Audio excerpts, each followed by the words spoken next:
Oke, jadi di sini aku melanjutkan topik yang sebelumnya, yaitu topik corporation, sih corporation kan. Oke, jadi aku udah buat PPT-nya tadi. Oke, aku akan coba jelaskan ya. Jadi korporasi. Nah, apa sih sebenarnya korporasi itu gitu kan? Korporasi itu adalah kalau di Indonesia biasa disebut corporation, PT, maksudnya PT, corporation, PT, perusahaan, perseroan terbatas gitu. Nah, kalau eh, PT itu sifatnya itu pemilik, sebentar ya, pemilik dengan perusahaan itu terpisah. Nah, aku mau menekankan lagi sekali lagi bahwa kita di sini adalah sebagai PT. Kita mencatat jurnal sebagai PT itu. Nah, PT itu eh, di korporasi ini sifatnya itu pemilik dengan perusahaan itu terpisah gitu. Maksudnya itu apa sih gitu kan? Pemilik itu di mana di sini adalah shareholder atau bisa disebut sebagai investor atau penanam saham kayak gitu. Karena kan kalau di korporasi ini kan modalnya itu sebagian besar dari saham gitu kan. Nah, jadi hanya sebatas pemegang saham. Milik di sini tuh hanya sebatas pemegang saham. Sedangkan perusahaan di sini maksudnya adalah di perusahaan itu dia itu punya manajer gitu loh, punya kedudukan, ada yang menjabat misalnya sebagai direktur di perusahaan itu atau sebagai manajernya kayak gitu. Nah, maka pemilik dengan perusahaan itu terpisah gitu loh. Jadi si pemilik ini, shareholder ini hanya sebatas pemegang saham aja di di korporasi. Atau disebut dengan investor kayak gitu. Kemudian apa sih keuntungan dari korporasi kayak gitu kan? Apa kelebihannya? Kelebihannya kayak gitu kan. Yang pertama, eh, liquid liability. Liquid liability. Maksudnya itu apa sih gitu loh? Investor hanya bertanggung jawab sebatas modal yang dia setor atau saham gitu. Kita kan di sini sebagai PT kan kayak gitu. Jadi ada oh, di PT itu pasti ada orang yang menanamkan saham ke kita kan kayak gitu. Nah, yang tadi kan di sini kan konsepnya pemilik dengan perusahaan itu terpisah gitu. Nah, kenapa dia liquid liability? Karena investor di sini tuh hanya bertanggung jawab sebatas modal yang disetor kayak gitu. Jadi, kalaupun ketika perusahaan itu bangkrut kayak gitu, si pemilik ini, si shareholder ini dia nggak bertanggung jawab seutuhnya dong untuk uh, menangani atau bertanggung jawab terhadap perusahaannya ini jika bangkrut kayak gitu. Jadi si investor ini hanya bertanggung jawab sebatas berapa saham yang dia tanamkan ke kita, berapa stok yang dia tanamkan ke kita kayak gitu. Misalnya kayak gini, di misalnya aku sebagai pemilik PT. Jadi ada temanku namanya si Dina. Si Dina ini dia sebagai investor di perusahaanku kayak gitu. Dia nanam saham ke aku 5M gitu. Ya udah yang dia terpertanggungjawabkan yang dia tuntut itu hanya sebatas 5M, bukan dan dia juga bertanggung jawab bukan hanya seberapa banyak modal dari perusahaan dia itu tapi terhadap saham dia yang dia tanamkan ke aku gitu. Dia pasti akan uh, bertanggung jawab terhadap 5M doang dan dia pokoknya minta kejelasan sebanyak 5M kayak gitu. Atau hanya bertanggung jawab sebatas 5M itulah pokoknya kayak gitu. Sebatas berapa sih saham yang dia tanamkan ke aku kayak gitu. Terus separate legal existence. Separate legal existence ini maksudnya um, dapat melakukan kewajiban atas nama PT sendiri, tidak atas penanam saham gitu. Jadi si PT ini dapat melakukan eh, apapun yang dia ingin lakukan kayak gitu, tapi atas nama si PT-nya, bukan atas nama pemilik eh, penanam sahamnya atau shareholder lah. Di sini kalau namanya itu shareholder ya. Terus transferable ownership. Misal itu maksudnya transferable ownership ini Misalnya ada investor nih, investor yang menanamkan saham, saham dia ini bisa dijual atau dipindah tangankan, kayak gitu. Maksudnya, misalnya kamu nanamkan saham ke PT-ku, PTX kayak gitu kan. Nah, nanti kamu bisa menjualkan sahammu itu ke orang lain, menggantikan kamu kayak gitu, atau bisa dipindah tangankan dan sebagainya. Itu namanya transferable ownership. Kemudian, ability to acquire capital.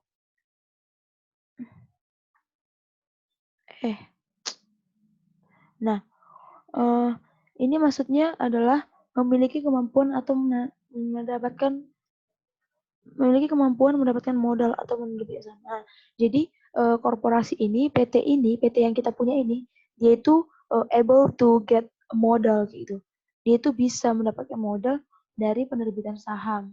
Memang kayak gitulah, karena modal dari PT itu PT itu bukan hanya dari sebatas equity dari seseorang kayak gitu, tapi bisa saja disebut sebagai berasal dari modal saham gitu, dengan menerbitkan saham. Terus continuous life, jangka waktu, maksudnya jangka waktu dari perusahaan itu nggak terbatas kayak gitu. Terus corporate management, jadi ada di perusahaan itu tadi kan kayak aku bilang pemilik dengan perusahaan itu terpisah. Maksudnya di sini corporate management, jadi di perusahaan itu pasti ada manajemennya kan. Misalnya kayak untuk mengatur PT ini pasti butuh tenaga profesional lagi gitu, manajer yang profesional untuk mengatasi atau mengambil keputusan dari apa yang harus dilakukan oleh perusahaan itu kayak gitu. Jadi dibutuhkan di sini manajer yang profesional. Jadi dengan adanya corporate management ini timbullah agency problem. Bisa dia menimbulkan agency problem. Maksudnya apa? Bisa aja manajer dari perusahaan itu dia itu melakukan tindakan manajemen dia itu nggak selaras dengan penanam sahamnya. Kan tadi kan pemilik dengan perusahaan itu kan berbeda kan. Nah, perusahaan di sini itu dikatakan si corporate management ini gitu. Dari corporate management yang ada ini itu juga bisa menimbulkan kelemahan, yaitu agency problem. Bisa aja sih misalnya penanam saham pengennya mendapatkan return yang tinggi. Nah, itu sedangkan si manajemen ini dia pengen eh, atas kehendak dia sendiri gitu loh. Misalnya dia tuh pengen gaji dia gede, bonusnya gede gitu. Jadi bisa aja uang perusahaan itu bisa dilakukan atau disalahgunakan oleh si manajemen ini. Gitu.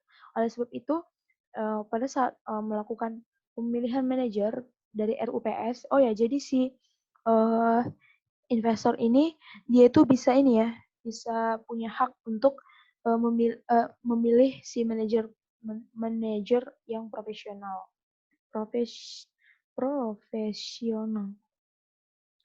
Punya hak dia karena juga dia punya bagian kepemilikan modal di perusahaan itu gitu.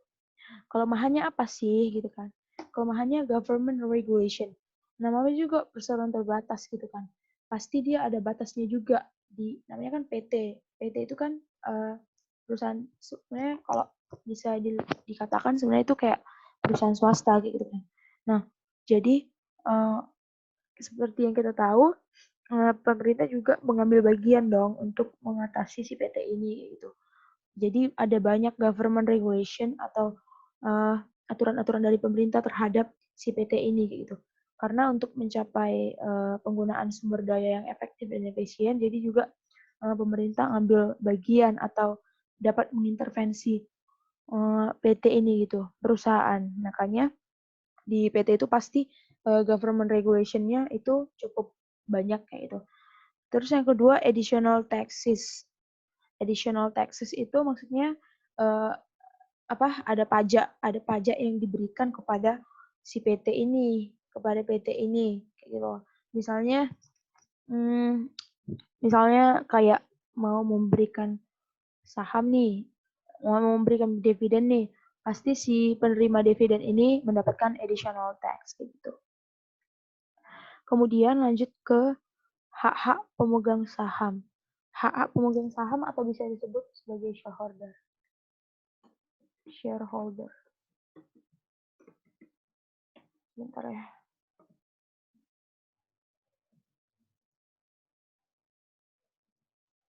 Oke. Nah, hak pemegang saham di sini tuh sebagai shareholder ya, apa sih haknya gitu kan? Karena dia juga memiliki bagian modal, kepemilikan modal kan di perusahaan itu gitu. Yang pertama hak untuk vote, itu tadi yang aku bilang kan, pasti nanti pada saat ingin mengambil keputusan pasti akan diadakan RUPS di perusahaan itu. RUPS itu rapat umum pemegang saham. Jadi mereka yang pertama hak untuk mendapat share earning. Jadi gini, kan modal perusahaan itu kan berasal dari investor kan atau shareholder kayak gitu, pemegang saham. Mereka akan menginvestasikan sahamnya ke kita kayak gitu. Pasti kita harus memberikan dong return ke mereka. Nah, return di sini tuh dalam bentuk dividen kayak gitu atau namanya share earning. Share earning kita juga perusahaan wajib memberikan laba ke mereka. Nah, laba itu dalam bentuk apa? Dividen kalau di sini dibilangnya. Terus preemptive right. Maksudnya preemptive right itu apa? Pemegang saham memiliki hak untuk mempertahankan persentase saham ketika ada penerbitan saham baru. Misalnya di perusahaan itu banyak investor-investor yang menanamkan sahamnya gitu. Jadi si pemegang saham yang lama atau shareholder yang lama itu dapat mempertahankan persentase sahamnya gitu ketika ada penerbitan saham baru gitu. Jadi si investor ini dia punya hak untuk mempertahankan sahamnya gitu. Kemudian equity di perusahaan. Jadi kan seperti yang kita tahu aset sama dengan liabilities tambah equity kan. Aset, konsepnya kan aset sama dengan liability tambah equity. Kalau yang kita pelajari sebelumnya itu kan liability kan. Nah, liability. Kalau di sini kita pelajarinya itu equity gitu. Jadi di perusahaan ini equity-nya itu dalam bentuk yang kita pelajari di sini adalah dalam bentuk saham atau bahasa Inggrisnya stock. Nah, ada beberapa bentuk saham, namanya itu share capital ya, Nah, ada beberapa bentuk saham yang kita bahas di sini. Yang pertama itu share capital ordinary. Share capital ordinary itu saham biasa. Ini biasanya dimiliki oleh semua investor atau shareholder. Ini nama jenis sahamnya saham biasa. Terus saham capital preference. Yang ketiga saham premium. Nah, yang kedua tadi kan yang pertama kita kan mau bahas equity kan. Equity dan return earning di sini maksudnya. Nah, yang kedua return earning. Return earning ini apa sih? Laba ditahan di perusahaan. Laba ditahan di perusahaan. Ini nggak akan dikeluarkan, tapi ini buat kayak simpanan gitu lah, simpanan di perusahaan itu. Ketika nanti perusahaannya udah hampir-hampir kayak mau bangkrut gitu kan, maka laba ini akan digunakan gitu. Return earning akan digunakan. Misalnya nanti share premium dari perusahaan itu mau habis kayak gitu kan, pasti nanti kita menggunakan return earning. Return earning di misalnya kalau kita udah menggunakan return earning sebenarnya kayak perusahaan itu udah mau bangkrut gitu loh, nggak punya lagi cadangan uang, jadi digunakan return earning untuk membayar kewajibannya. Kewajibannya itu apa? Membayar dividen ke si shareholdernya kayak gitu. Oke, kemudian lanjut lagi.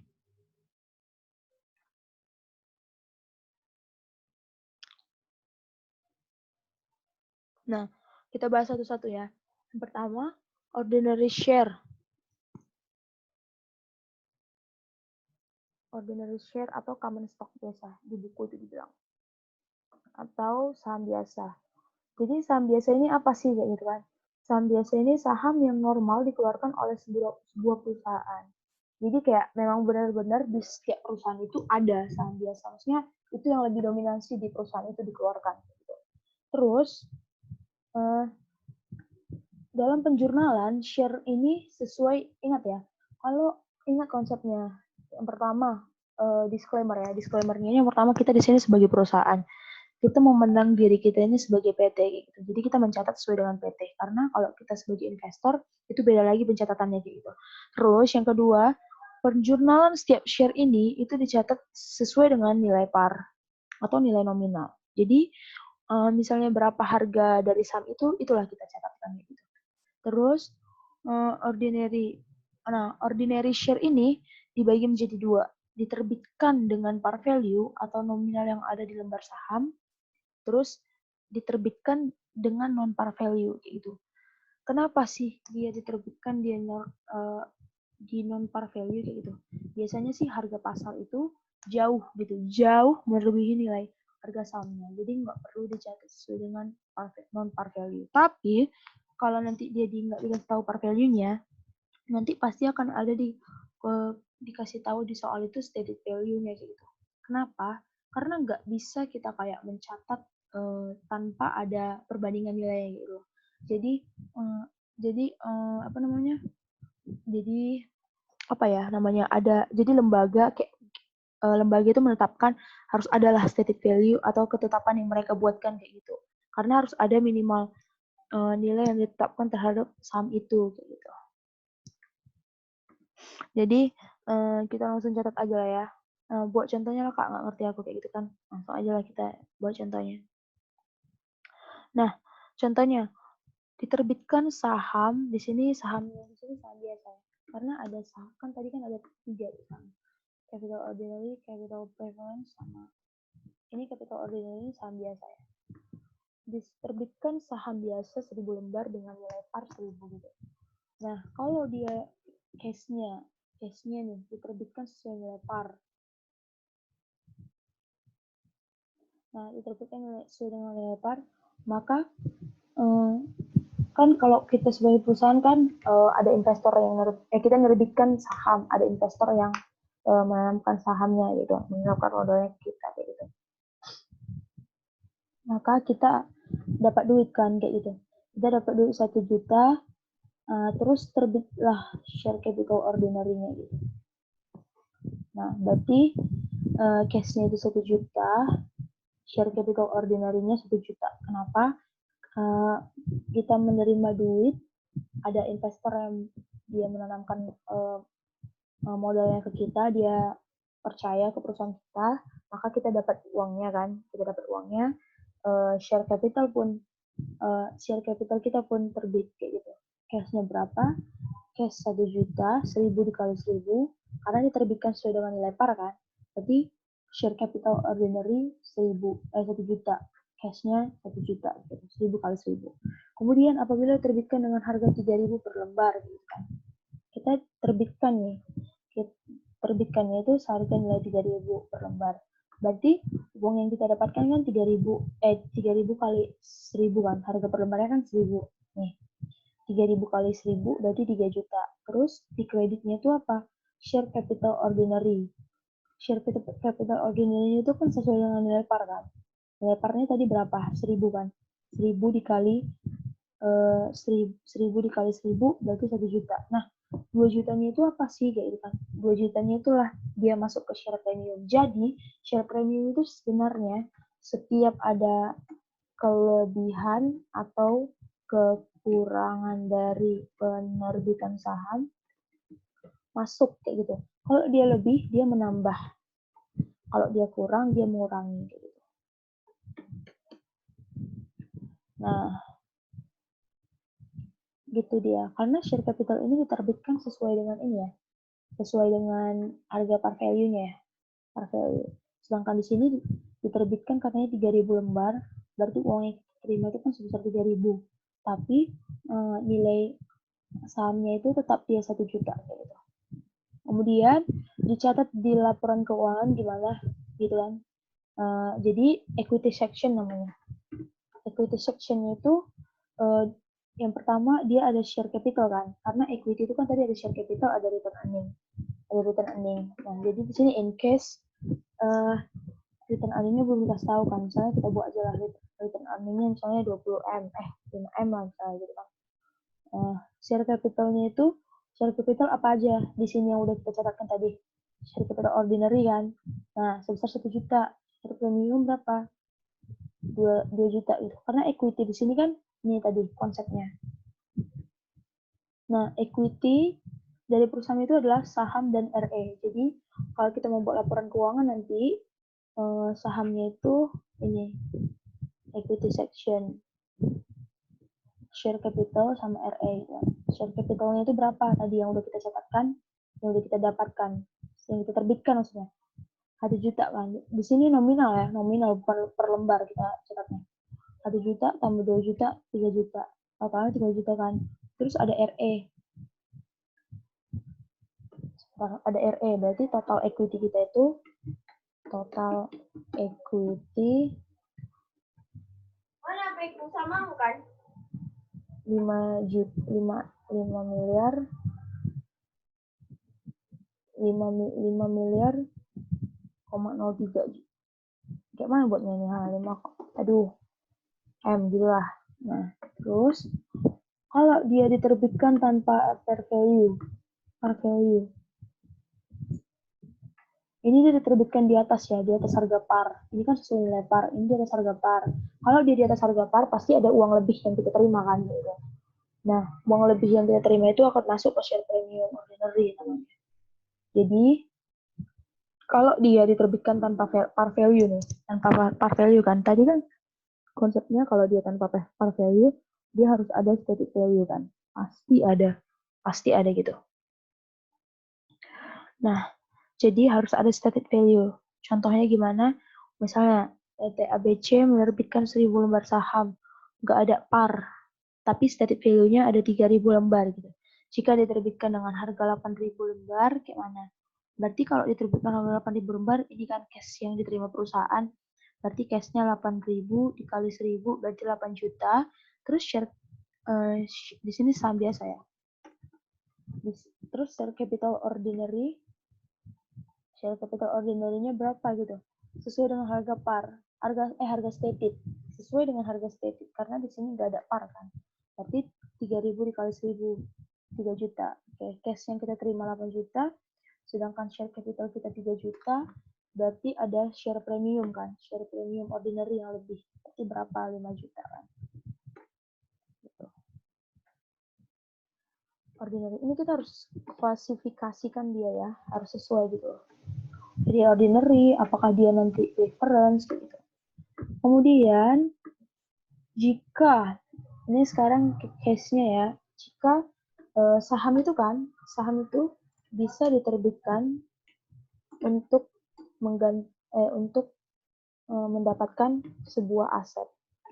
Jadi kalau misalnya dia menerbitkan aset, jadi dia itu harus dicatat sesuai dengan nilai parnya. Menerbitkan aset sesuai dengan nilai parnya. Nah, saya bentar. Jadi, lanjutkan yang tadi. Misalnya saham diterbitkan untuk mendapatkan aset kan. Jadi bisa aja saham itu diterbitkan oleh perusahaan bukan hanya untuk mendapatkan cash atau uang kayak gitu. Tapi bisa aja untuk mendapatkan sebuah jasa atau aset gitu. Cost aset jasa. Apa ini cost aset jasa? Sabar. Aset atau jasa. Nah, jadi kalau misalnya seperti itu nanti, jadi aset atau jasa tersebut diukur menggunakan fair market value atau nilai pasar atau fair market value dari aset yang diterima. Ya ampun, double jadinya. Fair market value dari aset yang diterima atau fair market value dari saham yang diterbitkan gitu. Jadi pokoknya itu menggunakan nilai market, nilai pasar dari aset atau dari saham. Terus kalau nggak ada, pakai harga beli aset yang diterima. Contohnya Contohnya, ini dia. Contohnya, PT ABC membeli mesin seharga 10 juta, dibayarkan dengan menggunakan saham. Nilai par sahamnya itu 1000 per lembar dan diterbitkan sebanyak 1000 lembar. Jadi nilai pasarnya itu 4.000 per lembar. 4.000 per lembar. Terus, jadi kalau ada seperti ini, dia menggunakan nilai pasar dari saham itu sebesar ini gitu. Terus jadi kita debitkan, kita dapat mesin, terus share capital ordinary kita terbit 1 juta. 1 juta kan, karena dia dicatat sesuai dengan nilai par 1000 dikali 1000, 1 juta. Terus share premium ordinary-nya 3 juta berarti kan, kayak gitu. Nah, gimana jika keduanya nggak ada kayak gitu? Jika nggak ada nilai par dari si saham ini dan nilai par dari mesinnya, kita langsung mencatatnya dengan harga mesinnya kayak gitu. Berarti mesin 10 juta, share capital ordinary-nya 1 juta ya. 1 juta, berarti share premium ordinary-nya berapa itu? 9 juta. Kayak gitu ya. Kita lanjut ke treasury share. Jadi treasury share ini apa sih? Gitu. Suatu perusahaan bisa, udah aku record nggak tadi ya? Saya udah aku record nggak? Udah. Oke. Jadi suatu perusahaan bisa aja dia itu membeli kembali saham yang udah diterbitkan. Misalnya dia udah dibeli oleh si shareholder nih, kita bisa membeli kembali gitu. Jadi saham yang dibeli kembali ini saham yang udah di-issue sebelumnya oleh perusahaan atau diterbitkan ya, diterbitkan oleh perusahaan. Nah, metodenya itu apa? Ada 2 metode ya. Sebentar. Metodenya itu cost method kayak gitu. Dinilai sebesar harga beli dari treasury share tersebut. Jadi jurnalnya itu nanti treasury share pada cash. Treasury share pada cash. Treasury di debit, cash di kredit. Jadi, nah konsepnya itu apa? Jadi kayak gini sebenarnya konsep dari korporasi ini kayak gitu. Jadi model perusahaan itu kan saham kayak gitu. Jadi setiap apa saham yang kita terbitkan, itu adalah modal kita. Jadi kalau treasury share di sini kan kita beli kembali modal kita. Misalnya nih, kita udah terbitkan nih di pasar saham, terus ternyata dibeli kembali kayak gitu loh. Berarti yang aturannya di saham kita itu, ini kita perusahaan, ini pasar saham. Jadi kita perusahaan sudah menerbitkan saham kita nih di pasar saham. Misalnya 10 juta nih. Ternyata kita mau ngambil saham kita lagi. 10 juta ini 1000 lembar ya, 1000 lembar. Nah, ternyata ini kan equity kita kan. Setiap saham yang kita terbitkan itu merupakan equity kita gitu, modal kita. Karena modal tadi kembali lagi konsepnya, modal adalah saham kita gitu, saham dan return earning. Terus kita udah nerbitkan ini di pasar saham kan. Inilah banyak modal kita itu, 1000 lembar kan, 1000 lembar. Terus kita perusahaan mau narik kembali, mau beli kembali itu saham kita. Berarti equity kita berkurang kan? Jadi kita mau beli kembali 2000 gitu. Berarti di sini equity kita berkurang tinggal 800 lembar. Misalnya kita mau membeli kembali 200 lembar. Berarti di sini tinggal 800 lembar, terus di kita ada 200 lembar treasury share. Jadi itu konsepnya. Jadi setiap apa yang kita terbitkan itu adalah equity kita kayak gitu. Kemudian kalau dibeli kembali treasury share mengurangi saham kita, equity kita. Iya, maka nanti konsepnya di equity section akan ada pengurangan saham kayak gitu. Karena kita udah beli kembali kayak gitu. Mengurangi equity dia namanya. Contohnya gini. PT X membeli kembali saham yang telah diterbitkan 1000 lembar saham dengan harga 4.000 per lembar. Terus jurnalnya itu apa? Kayak gini. Nah, jurnalnya itu kayak gini. Di sini kan kita membeli kembali 1000 lembar kan saham. Berarti 1000 dikali, dia kan sesuai dengan cost method kan. Mana tadi? Cost method ya, ini. Sesuai dengan apa yang kita beli, itu yang kita catatkan kayak gitu. Berarti treasury share pada cash itu 4 juta. Karena 1000 dikali 4000 lembar kayak gitu. Berarti 4 juta. Nah, cash karena kita mau membeli kembali kan kayak gitu, maka ada cash yang kita keluarkan, kita dapat saham itu lagi gitu. Terus di equity sectionnya gimana gitu kan. Nah, nanti di equity sectionnya itu share capital ordinary kita 1000, gimana 1000 misalnya ada 100.000 nih, 100.000 yang udah outstanding nih kan, 100.000 yang udah diterbitkan. Nah, ternyata katanya tadi diterbitkan ini berarti dia udah beredar kan, udah outstanding gitu. Berarti tadi karena udah dia beli kembali 1000 lembar, maka dia berkurang yang outstanding menjadi 99.000 lembar. Nah, kayak gitu. Nah, kan di equity section itu kan tadi ada share sama return earning kan gitu.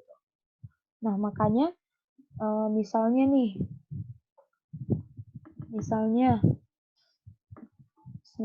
oke. Jadi share capital ordinary-nya di sini ada berapa? 1000 dikali 100.000 berarti ada 100 juta ya. 100 juta. Kemudian katanya return earning kita misalnya awalnya 5M nih. Ada 5M di perusahaan. Ini biasanya dikasih tahu soal ya gitu. Nah, maka dia akan mengurangi equity kita kan, less treasury share di sini. Karena tadi itu konsepnya. Ketika kita membeli kembali saham, maka itu akan mengurangi equity kita gitu. Maka di sini ada yang berkurang berapa? 4 juta. Maka total equity kita ada 5 tambah 100 juta berarti 5M, 996 juta ya. Nah, itu dia konsepnya. Terus kalau misalnya nih treasury share kita jual kembali, kita udah beli kembali nih kan. Kita udah beli treasury share, terus kita jual kembali. Nah, bisa aja kita jualnya tuh di atas harga yang kita beli tadi atau di bawah harga. Di atas harga yang kita beli kembali atau di bawah harga. Contohnya gimana? Misalnya nih, PT ABC menjual, misalnya tadi PT apa sih tadi? PTX ya. Berarti PTX menjual kembali gitu saham treasury-nya senilai 5.000 per lembar, itu sebanyak 200 lembar gitu kan. Tadi kan di sini udah kita beli 200 lembar kan. Terus kita jual lagi yang 200 lembar itu. Berarti waktu kita menjual kita dapat cash kan gitu. Berarti 200 dikali 5.000 kan 1 juta gitu. Terus di kredit di treasury share karena ada treasury yang berkurang. Kita jual lagi gitu loh. Share yang kita beli 400 kan. Nah, kita jual 1 juta. Kita jual 200 lembar dengan 5.000 per lembar. Kita dapat 1 juta. Terus di sini kita jual ya.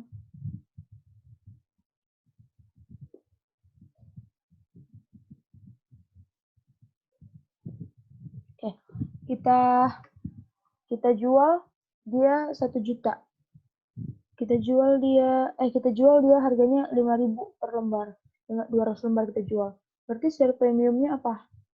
Share premiumnya dia ada lebih kan, ada keuntungan gitu ke kita gitu. Share premium. Disinilah kita dapat share premium, treasury share senilai 200.000 gitu guys. Nah, sekarang kita masuk ke preference stock. Preference stock itu apa sih kayak gitu kan? Nah, apa itu preference stock kayak gitu? Jadi preference stock ini namanya juga preference, berarti dia stok atau saham yang diutamakan. Maksudnya apa? Dia itu diutamakan si shareholder-nya gitu. Jadi adanya preference stock, dia itu lebih mengutamakan si dia lebih mengutamakan si shareholder yang membeli saham preference stock kayak gitu. Jadi ada dua hal yang menyebabkan itu dia preference. Yang pertama distribusi dividen. Maksudnya apa sih distribusi dividen di sini kan gitu. Dia distribusi dividen ini adalah pembagian dividen yang diutamakan. Jadi nanti dia membagi dividen mengutamakan si preference stock ini gitu. Jadi urutannya itu nanti kayak gini urutannya. Urutan pembagiannya itu preferen dulu, baru lalu ordinary. Karena dia ini dia yang paling diutamakan gitu. Karena biasanya nilainya gede sih gitu. Terus kumulatif dividen. 2. Kumulatif dividen. Jadi kumulatif dividen ini maksudnya apa gitu? Jadi misalnya nih 2015 lah, 2015. Misalnya ada yang belum dibayarkan kayak gitu kan. Terus dia mau membayarkan lagi 2020 kayak gitu. Jadi 2020 kayak gitu. Jadi nanti yang akan pertama dibayarkan di 2020 itu si preference stock ini dari tahun 2015 sampai tahun 2020 akumulatifnya. Akumulatif dividen yang dibayarkan dan diutamakan si preference stock kayak gitu. Terus juga lagi dan lagi yang diutamakan ketika terjadi likuidasi itu adalah si shareholder preference stock. Jadi kalau misalnya ketika likuidasi, yang pertama diutamakan itu si preference stock ini. Gitu. Likuidasi maksudnya kayak penutupan perusahaan atau bangkrut kayak gitu. Karena kan ada kewajiban dari si PT kan untuk mempertanggungjawabkan kepada si shareholder-nya gitu. Contohnya, PT ABC menerbitkan 1000 lembar saham preference, par value-nya 1000 per lembar gitu, seharga 5.000 per lembar saham diterbitkannya. Diterbitkan harga 5.000 tuh. Jadi jurnalnya apa? Jurnalnya itu ini. Kita dapatkan cash senilai yang diterbitkan 5.000 dikali 1.000, 5 juta. Terus share capital preference diterbitkan senilai per value 1.000 dikali 1.000 juta, berarti selebihnya masukkan ke share premium kan. Ingat, pokoknya kelebihan atau kekurangan itu masuk ke share premium ya.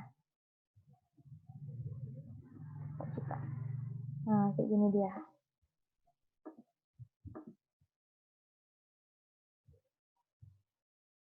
Tadi kayaknya aku ada yang kelewatan deh.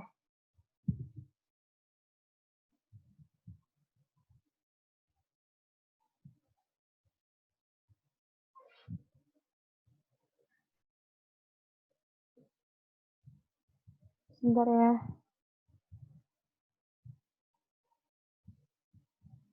Nah, kita lanjut aja dulu. Nah, sekarang pembagian dividen ya. Pembagian dividen. Sebentar. Oke, aku tadi kayaknya ada yang kelewatan. Aku udah ingat kelewatannya di mana. Oke, kelewatan dulu di sini. Tadi kan ini kan above cost ya. Di sini tuh yang kita bahas di sini tuh above cost, di atas harga. Maksudnya di atas harga kita jual kembalinya itu di atas harga kayak gitu. Sedangkan tadi kita di sini beli di sini kan kita 4.000 kan. Kita di sini jual 5.000. Nah, gimana kalau kondisinya kita di sini ini kan kita jual kan 5.000. Nah, kita jualnya itu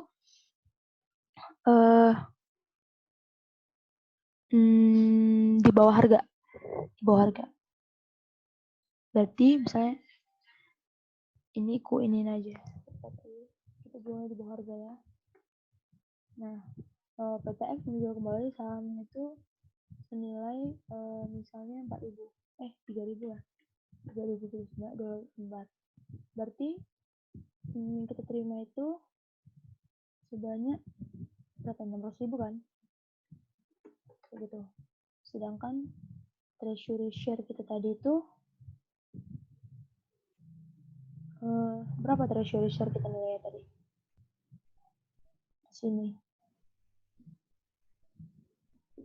4.000 per lembar kan. Berarti di sini 4.000. Oh, treasury ini ya, tadi aku belum bilang di sini treasury share itu kita catat sesuai dengan cost-nya ya, cost yang tadi kita beli gitu. Terus treasury share di sini 800.000 kan ya. Ini gimana jadinya konsepnya kan kayak gitu. Nah, di sini itu apa namanya? Jadi kita mengurangi share premium. Kan tadi kan aku bilang kan di awal kali share premium itu bisa bertambah atau bisa aja berkurang. Nah, di sini awalnya udah ada share premium 200.000.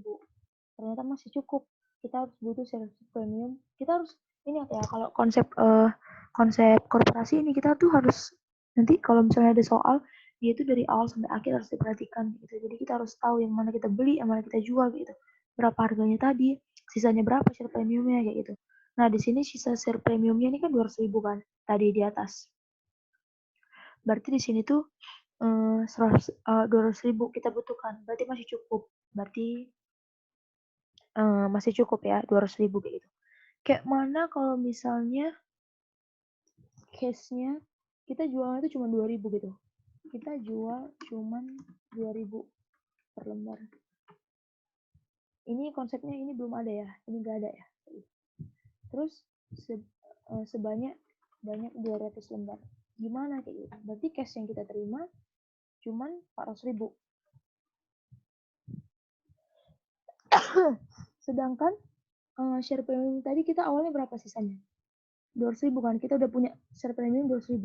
Ternyata di sini kita jualnya 2.000 kayak gitu, sehingga treasury share kita di sini 800.000 gitu. Nah, berarti kita butuh share premium 400.000 kan? Sedangkan di sini share premium kita itu cuman 200.000 kayak gitu. Nggak cukup loh kayak gitu. Berarti gimana? Kita pakai share premiumnya 200.000. Kita pakai share premiumnya 200.000. 200.000-nya lagi kita ambil dari mana? Return earning. Itu yang tadi aku bilang, makanya return earning ini uang cadangan, kayak uang cadangan lah gitu. Atau biasa dibilang tuh laba ditahan kayak gitu. Nah, jadi ketika ada pun nanti apa namanya? Ketika ada kekurangan uang kita ambil dari return earning. Ini ciri-ciri udah mau bangkrut nih kayak gini. Kayak gitu dia. Berarti nanti ingat di equity section-nya, jangan lupa di equity section catat dia nanti share capitalnya berapa, capital berapa, apa namanya, share capital berapa, share capital ordinary, share capital preference, terus nanti return earning kan. Ini.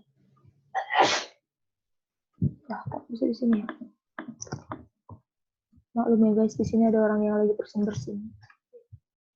Di sini tuh return earning itu berapa? Aduh, ini kok nggak bisa gini sih? Aduh, apa nih?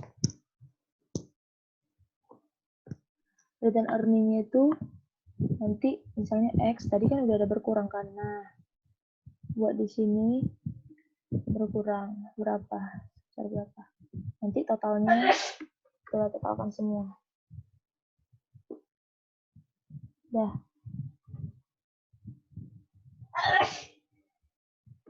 Kemudian preference stok tadi udah kan. Kemudian kita bahas dividen sekarang ya. Dividen itu pembagian laba. Jadi ya itulah tadi kan ada kewajiban yang harus dibayarkan oleh si perusahaan ini, yaitu dividen, pemberian laba kepada si shareholder. Karena ada ketika kita menerbitkan saham ada shareholder yang ingin beli saham kita, maka kita wajib memberikan dividen, pembagian laba kepada shareholder gitu. Jadi ada beberapa macam shareholder. Yang pertama cash dividen, yang kedua property dividen, yang ketiga share dividen, yang keempat scrip dividen. Jadi di sini kita bahas di pengakuan 2 ini kita bahas itu cash dividen sama cash dividend sama share dividend. Terus hal penting yang harus diperhatikan di dividen ini adalah ada 3. Yang pertama, tanggal pengumuman, yang kedua tanggal pencatatan, yang ketiga tanggal pembayaran. Tanggal pengumuman ini adalah dividen kita udah terutang gitu. Nah, jadi ketika tanggal pengumuman ini dia itu dicatat ya. Dicatat. Nah, ketika tanggal pencatatan ini pemangku jabatan di perusahaan itu hanya menentukan siapa sih yang berhak menerima dividen itu. Jadi mereka RUPS nih, rapat umum pemegang saham. Jadi pada saat tanggal pencatatan ini adalah ditentukan si PTX misalnya si Bapak Budiono yang kita kasih nanti dividennya, atau si Bapak Supriyapto. Nah, itu jadi itu tuh di sini kita menentukan siapa yang perlu menerima dividen itu atau berhak menerima dividen itu. Jadi di sini tidak dicatat. Nanti misalnya di soal nih ya, dicatat dividen segini itu nggak usah kita catat. Jadi kita nggak membuat jurnal. Terus tanggal pembayarannya di sinilah pembayaran dilaksanakan kepada si shareholder. Contohnya gini. Jadi tanggal 12 Desember si RUPS PTX itu mengumumkan bahwa akan membagikan dividen senilai 100.000 per lembar saham. Terus kepada pemegang saham. Saham yang issued dan outstanding sebanyak 2.000 lembar. Pencatatannya itu 15 Desember. Terus pembayarannya 31 Desember. Jadi ingat tadi, waktu mengumumkan dia dicatat, waktu pencatatan dia nggak dicatat, dan waktu pembayaran dia dicatat. Jadi ada hanya 2 yang tercatat di sini kan. 12 Desember pengumuman. Jadi pengumuman itu, tadi kan aku bilang pengumuman itu dia udah terutang kan gitu. Jadi pengumuman di sini tuh jurnalnya cash dividend pada dividend payable. Jadi kita masih kayak menyediakan uang gitu sebesar berapa yang kita bayarkan pada dividend payable. Jadi dividend payable ini inilah utang yang harus kita bayarkan itu. Karena di sini masih diumumkan aja kan. Jadi masih kita akui sebagai utang perusahaan yang hendak dibayarkan gitu. Jadi ketika pencatatan kan nggak dicatat tadi kan. Jadi dia tidak ada jurnal. Terus 30 Desember tinggal dibalik aja dividend payable pada cash. Berarti cash dividend di sini berapa ini? 100.000 dikali berapa? 2.000 lembar kan 100.000. Kita mau bayarkan sesuai dengan yang outstanding ya, 2.000 lembar. 2.000 berarti 200 juta ya, 200 juta. Yang terutang dia 200 juta. Tuh. 200 juta. Terus pas dia ini tinggal balikkan aja. Kemudian lanjut. Share dividend. Jadi tadi kan ada 2 kan. Yang pertama itu dalam bentuk cash. Yang kedua dalam bentuk share. Ini kita di sini dalam bentuk cash ya. Sekarang share. Jadi ada apa sih gitu? Kenapa sih si perusahaan ini dia menerbitkan kayak gitu, menerbitkan dividen dalam bentuk share kayak gitu. Jadi kita itu mau memberikan dividen kepada si perusahaan dalam bentuk si shareholder dalam bentuk share kayak gitu. Jadi tujuannya itu agar perusahaan dapat memenuhi ekspektasi shareholder dengan mengeluarkan saham. Jadi tuh konsepnya di sini beda. Jadi ketika perusahaan menerbitkan share dividen, maka itu akan menambah equity dari perusahaan itu. Kayak yang tadi aku bilang ada X di sini ya. Jadi ketika si perusahaan ini menerbitkan, misalnya di sini ada 5.000 lah yang outstanding kan. 5.000 lah, ini equity dari perusahaan 5.000. Ternyata dia mau bagikan saham sebanyak 2.000 gitu. Nah, berarti nambah gitu kan equity-nya, berarti totalnya itu 7.000 gitu. Jadi share dividen di sini ada 2 persyaratan. Ada 2 share dividen dan persyaratannya. Jadi yang pertama itu small share dividend dan yang kedua large share dividend. Jadi small share dividend ini rentangnya range-nya itu yang mau dibayarkan sebesar 20% sampai 25%. saham beredar dari saham beredar perusahaan. Jadi kalau dia small share dividend, jadi misalnya perusahaan akan menerbitkan saham sebesar 10% kayak gitu kan. Saya dulu. Oke, sorry. Oke. Nah, di sini tuh share lebih small kan, small itu 20 lebih kecil dari 20% sampai 25%.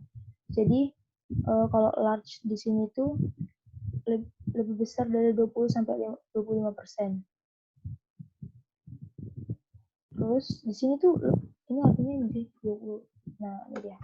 Terus sesuai dengan par value. Kalau misalnya dia lebih kecil dari 20%, oke, dia itu pakai market value. Kalau dia lebih besar dari 20 sampai 25% par value ya. Jadi ada sebenarnya satu lagi, dia itu lebih besar dari 50%, tapi bukan dipelajari di tingkat 1, tapi di tingkat 3 kayaknya. Kalau anak akuntansi nanti mereka belajar ALK atau AKL ya. Tahu dah. Pokoknya kita cuma belajar sampai ini aja. Example, PT ABC mengumumkan bahwa akan membagikan 10% dividen saham untuk 50.000 lembar saham yang beredar. Par value-nya 100.000 per lembar, market value-nya itu 150.000 per lembar share dividen. Nah, jurnalnya itu gini. Nah, kita kan mau bagikan saham bagikan dividen kan. Jadi share dividen di debit senilai dengan berapa yang diberikan gitu. Ini masih pengumuman ya. Aduh, gimana nih? Ini aja deh, jurnal pengumuman. Tuh, ini pengumuman. Share dividennya 50.000 dikali sesuai dengan market value dia kan. Nah, dia di sini 10% kan. Ingat nih 10%. Jadi 10% tadi apa? Kita sesuai dengan market value. Jadi market value-nya berapa? 150.000 per 50.000 lembar saham kan yang mau dibayarkan. 750 juta pada ordinary. Nah, ini yang aku bilang tadi.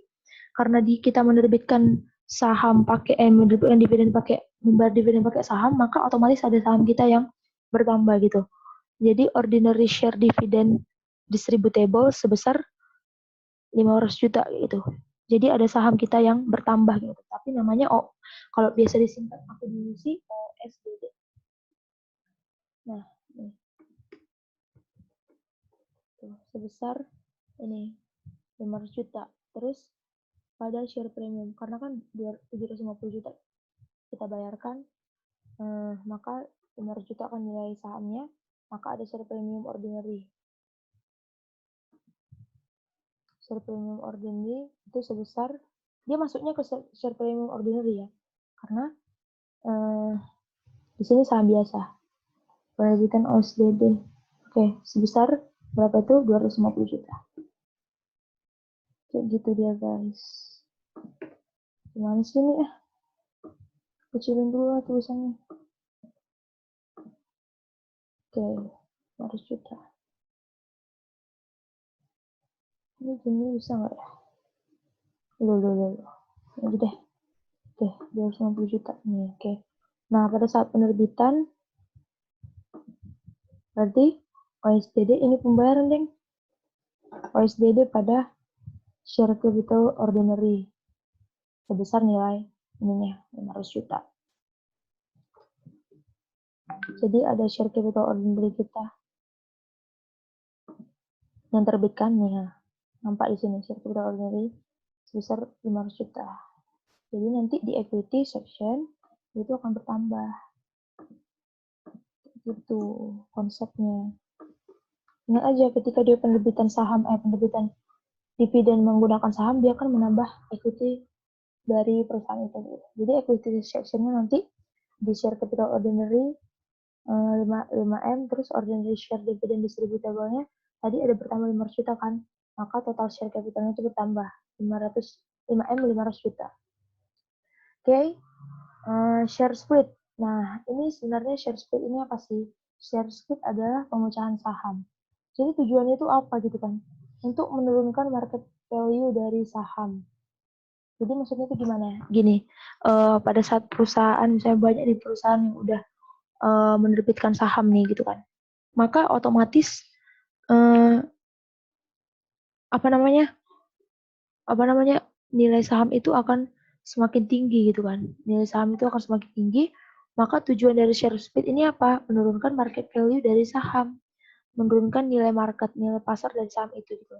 Nah, di sini perlu diingat bahwa ini tuh gak ada jurnal. Ini hanya masalah pemecahan nilai aja. Gitu. Hanya meningkatkan jumlah saham yang beredar. Jadi ketika share split terjadi, maka nilai saham yang beredar akan banyak gitu. Otomatis banyak saham dipecah, maka nilainya akan lebih kecil gitu. Contohnya gini, PTX melakukan pemecahan saham dari 50 ribu lembar saham biasa. Oke, par value-nya itu 1000 per lembar kayak itu. Nah, tujuannya kan kita mau mengecilkan ini tadi kan, mengecilkan par value.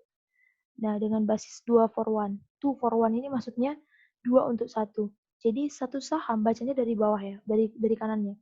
Dengan basis 2 for 1. Satu saham menjadi 2 gitu. Satu saham dipecah menjadi 2 gitu. Jadi nanti nilainya itu yang awalnya share capital ordinary 50.000 per lembar, 50.000 lembar pada harga 1.000 per lembar. Jadi nilainya itu kan nilainya 50 juta gitu. Akan menjadi ketika di split akan menjadi 2 for 1. Jadi 1 menjadi 2 gitu. Jadi tadi kan konsep di sini kan memecah saham, berarti sahamnya semakin banyak terus menurunkan nilai par value. Berarti akan menjadi sahamnya semakin banyak berarti kali 2 kan, karena dia 1 menjadi 2 berarti kali 2 berarti 50.000 dikali 2 itu 100.000 lembar. Dan add 1000 dibagi 2 berarti 500 per lembar. Dia nggak akan mengubah nilai. Ingat ya, share split itu nggak mengubah nilai. Tidak mengubah nilai harga saham. Hanya mengubah nilai par value saja. Nah, buktinya di sini maka nilainya tetap kan. Nilainya tetap 100.000 dikali 500 kan tetap 50 juta. Nah, kayak gini lah konsepnya. Ingat kalau itu, ingat lembar dikali nilai par dibagi sesuai yang disuruh. Oke, beginilah cerita dari korporasi sampai dengan cash dividennya. Makasih, aku harap paham. Mohon maaf kalau misalnya ada salah-salah kata atau salah-salah penjelasan, boleh di komen, diperbaiki. Karena manusia nggak luput dari kesalahan. Terima kasih. Kiranya ilmunya bermanfaat. Makasih.